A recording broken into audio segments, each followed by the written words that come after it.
9 ఏళ్ల విరామం తర్వాత మెగాస్టార్ చిరంజీవి నటించినటువంటి ఖైదీ నెంబర్ 150 చిత్రం క్రేజీగా మారింది. ఎన్నో భారీ అంచనాల నేపథ్యంలో ఈరోజు సినిమా విడుదలైంది. ఈ సినిమా ఎలా ఉంది ఏంటి అనే విషయానికి సంబంధించి మనతో పాటు కొంతమంది ఇక్కడ ప్రేక్షకులు ఉన్నారు. యువత పెద్దగా క్రేజీగా మారినట్టుగా కనిపిస్తుంది. ఎక్కువగా ఈ సినిమాకు యూత్గానే వచ్చినట్టుగా కనిపిస్తుంది. ఇక్కడ మనతో పాటు కొంతమంది సినిమా చూసిన వాళ్ళు ఉన్నారు. వాళ్ళతో మాట్లాడే ప్రయత్నం చేద్దాం. చెప్పండి, చిరంజీవి సినిమా ఎలా ఉంది? చిరంజీవి నటన ఎలా ఉంది? చిరంజీవి 30 ఏళ్ళ అబ్బాయిలా యాక్టింగ్ చేసిండు. Super duper hit. చెప్పండి, ఎలా ఉంది సినిమా? Boss is back. అమ్ముడు లెట్స్ డు కుమ్ముడు.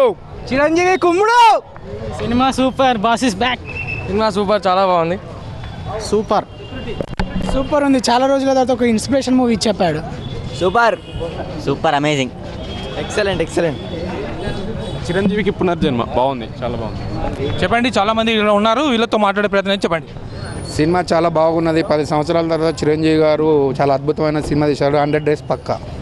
100 డేస్. అదే గ్రేస్, అదే మాసు, అదే class. Excellent, super super super excellent. Megastar రీబ్యాక్. Boss is back. చిరంజీవి నటన 30 ఏళ్ల మాదిరిగా ఉంది. 10 ఏళ్ల విరామం తర్వాత వచ్చినప్పటికీ కూడా సినిమా చాలా బాగా నటించారు, బాగా తీశారు. ఒక మంచి ఇన్స్పిరేషన్ మూవీ తీశారనే అభిప్రాయాన్ని మాత్రం వ్యక్తం చేస్తున్న పరిస్థితి ఉంది. కెమెరామెన్ శివతో Ramana, 99 TV, Warangal. For more updates, please subscribe 99 TV Telugu.